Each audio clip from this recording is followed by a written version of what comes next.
Assalamualaikum warahmatullahi wabarakatuh. My name is Nur Zahidah binti Zahari. So I will start the presentation of business analytic.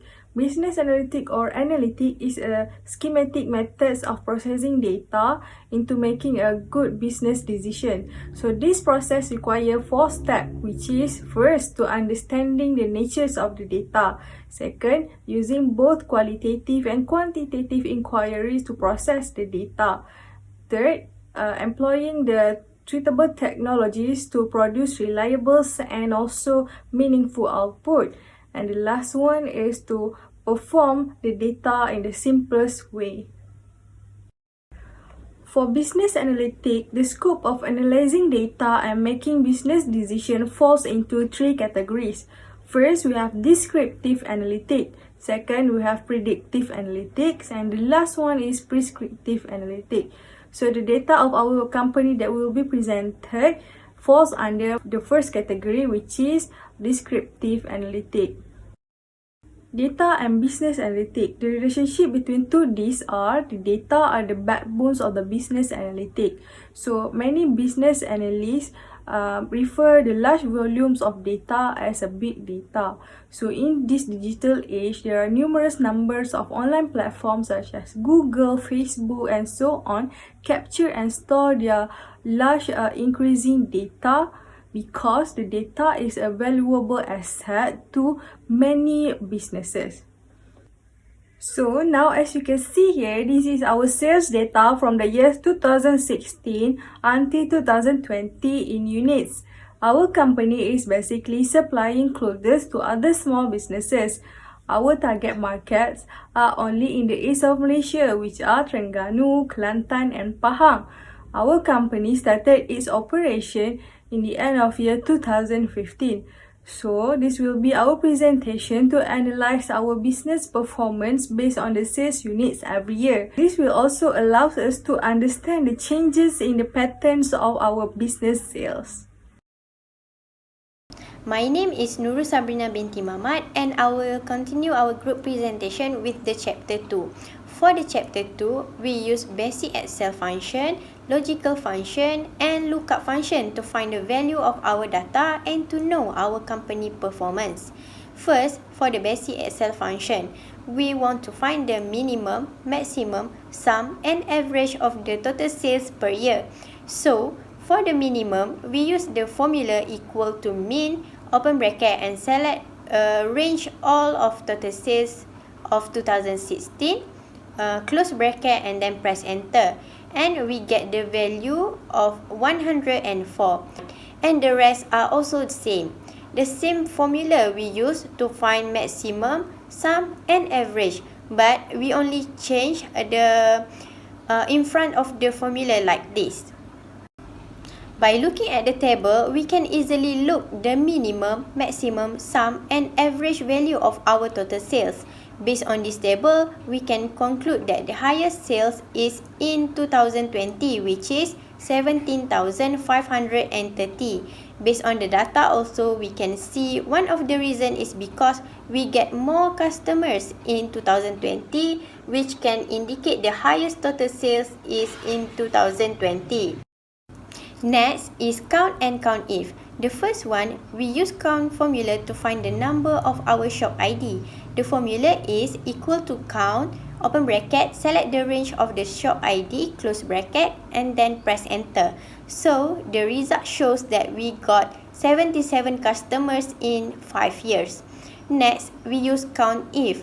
Count if is the formula that used to find the data with the specific criteria. In this case, we want to find the number of the customers that made total sales above than 500 units. So here, we get 31 customers that made total sales above than 500.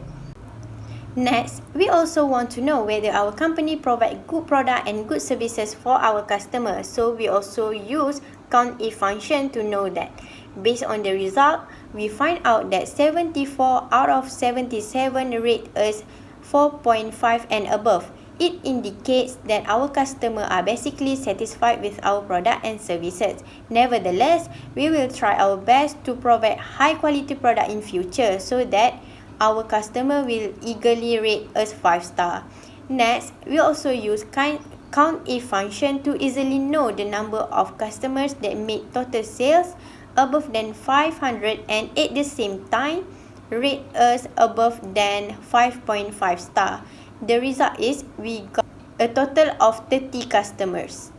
Next is we use logical function, which is if function to classify the customers that get 5% discounts of their purchases. Based on the company policy, the customer that made their order above or equal to 800 units are given 5% discount, while less than 800 units are given no discount. We classify our customer based on yes or no. So the result is 18 customers are eligible to get 5% discount. The last one, we use lookup function, which is VLOOKUP and HLOOKUP. First, VLOOKUP. VLOOKUP used to find the data from the column. For example, we want to look up several shop IDs total sales. So here the result, and we can drag down to know the others. Next is HLOOKUP. HLOOKUP used to find the data from the row. To make the HLOOKUP, the table must be in horizontal. So to make it in horizontal, you must highlight the range that you want. So in this case, we choose year 2016 and then paste special, transpose, then the table will appear in horizontal way. Based on the shop ID, we want to know the value of their order, which is total sales. And based on the table, the total sales are in the row 4. So here is the result. So that's all about the chapter 2 applied to the data of our company. Hi, my name is Raznee Atisya and I will continue with chapter 3. In chapter 3, we learn about data visualizations and exploration. So let me start with Sparkline. Sparkline is a mini chart that provides a visual representation of the data. Sparkline is also used to show a trend in the series of value. First, we can see the trends of our total sales from 2016 to 2020. It was increasing rapidly in the middle and consistently going up and down afterward. Same goes to the trends of our rating star. From this, we can see the performance of our sales activity and also the rate and feedback that our customer give to us. Second is the chart. Chart in Excel is to communicate data by using graphic. It makes showing comparisons and trends much more easier. The table is a summary of total sales by year from 2016 to 2020. And from the pie chart that we generate, we can see the difference of total sales. Thus, it is much more easier for us to conclude about our sales, where our highest sales was in 2020. So we need to market our product more to ensure that our sales increase in 2021 and onwards. And third is a frequency. Frequency in Excel is to calculate how often value occurs within a set of data. So here we are using our total sales as our set of data. And as a result, we had made 16 sales of range 200 units, 13 sales of range 400 units, and 5 sales of range 800 units. And we can also see here that we made less sales of range 2000 units to 4000 units. So to conclude, we must work harder to convince our customer to buy in bulk of 2000 units above. And that's how we can increase our sales. And the fourth one is the rank and percentile. This function in Excel is to return the rank of a value in the data set as a percentage of a data set. So here, after generate the rank and percentile, we can easily see the ranking of our total sale, which the number 1 is our highest sales. Next is pivot. Pivot is used to summarize, sort, reorganize, group, count, total, or average data stored in a table. And we can choose which data to be shown in the pivot table. So here, I want to see the count of shop location and total sales by year. What comes with pivot table is the slicer. Slicer is a visual filter. So with slicer, it is much more easier for us to filter what we want to see in the pivot table. So here I only want to see for 4 customer names. So I choose these 4 customer names, and we can see the count of the shop location and also the total sales that we have made to these 4 customers. Lastly is W. We also can use W to analyze data because it has a lot of functions. So here we can mix 3 charts in one page, so it is more convenient to see and compare. So this W that I made. So by using W, we can see the customer by year, we can see the summary of total sales by location where our highest sales came from Kota Baru, Kelantan. And we also can see the rating from customers by location. So it is more convenient to use W if you want to compare few data. Okay, now I will continue with the chapter 4. So as you can see here, this is the totals of sales, 48,875 with 77 numbers of customer. And then we got mean here 635, meaning that each customer is having average of 635 units of sales. And then medium we got 399, meaning half of customer is having more than 399 units and some other are less than 399 units. And then we go to the mood is 249, so it's mean most of the customer are having 249 units of sale. Okay, now we look at the range. We got 3,736. So range is useful as a starting point in analyzing our data. And then we go to variance. So we got here the amount of variance. So the variance measure how far each number in the set is from the mean. And then we got standard deviations. Standard deviation measure the spread of the data distribution. The more spread out a data distribution is, the greater its standard deviation. Okay, now we go to the coefficients of skewness and kurtosis. Okay, we got skewness here with 2.48, so it's mean it's positively skewed and in the high level of skewness. For kurtosis, we got 7.92, which mean large from 3. The data are more constant around the mean. My name is Nurul Nurain binti Kamaruddin. I will present for the other part of chapter 4. Firstly, I will present about the Z-score. We use Z-score to standardize score on the same scale by dividing the deviation of the score by the standard deviation in a total sales data. For the standardized value, we use formula equals standardized, open bracket, X, which is observation, comma, mean, comma, standard deviation, and close bracket. To become more easier, we calculate just on one column but have to put signs, dollar signs, which is the absolute cell reference in front of every number of mean and also standard deviation, so it automatically refers to the other cell. As a result, from 2016 until 2020, most of the data shows a negative value that indicate the observation is on the left side of mean.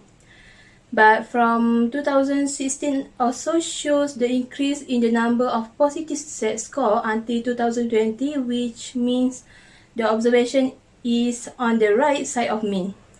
For the chart of Z-score, we'll use the table and it will appear like this. Next, coefficient of variance, CV. CV is the ratio of the standard deviation to the mean and provide a relative measure of risk to return. The coefficient of variation tells us the information about the variability of the data regardless of units, sample size, and more. The formula to calculate this CV is standard deviation divided by mean. We took a sample from year 2019 and 2020 to see the sales variation from both years. And 2019 shows the larger CV, means the observation are further than mean, which is more dispersion. Meanwhile, on 2020 shows the smaller CV, shows means the observation are closer to the mean, which is less dispersion. We found that the CV for 2019 total sales is 1.04 are more risky compared to 2020, which is 0.8. Next is outliers. We evaluating an outlier to find a value that is significantly higher or lower than most of the value in our total sales data. When using Excel to analyze data, outliers can skew the results. To find the outliers in dataset, we use the following step. The first one is calculate the first quartile, which is equal quartile in bracket data range, comma 1, which means 25th percentile, and third quartile, which is equal quartile in bracket data range, comma 3, which means 75th percentile. Second, evaluate the interquartile range, which is quartile 3 minus quartile 1. Then, return the upper and lower bounds of our data. Use these bounds to identify the outlying data points. In our final evaluating outlier, a true value indicates an outlier, and as we can see, we got 6 in our total sales data. This is the chart for detecting outliers. We believe that outliers occur because the process of population investigate might produce weird values naturally. There's nothing wrong with these data points. They are unusual, but they are a normal part of the data distribution. The last one is descriptive statistics tools. We are using this tool to provide a summary of numerical statistical measure for total sales and rating star data. The step for evaluating descriptive statistics tool is click the data and then click data analysis. Go to descriptive statistic, enter input range, click label optional, and check summary statistic box. It will appear like this. It automatically shows the mean, standard error, median, mode, standard deviation, sample variance, kurtosis, skewness, range, minimum, maximum, sum, and count of the data.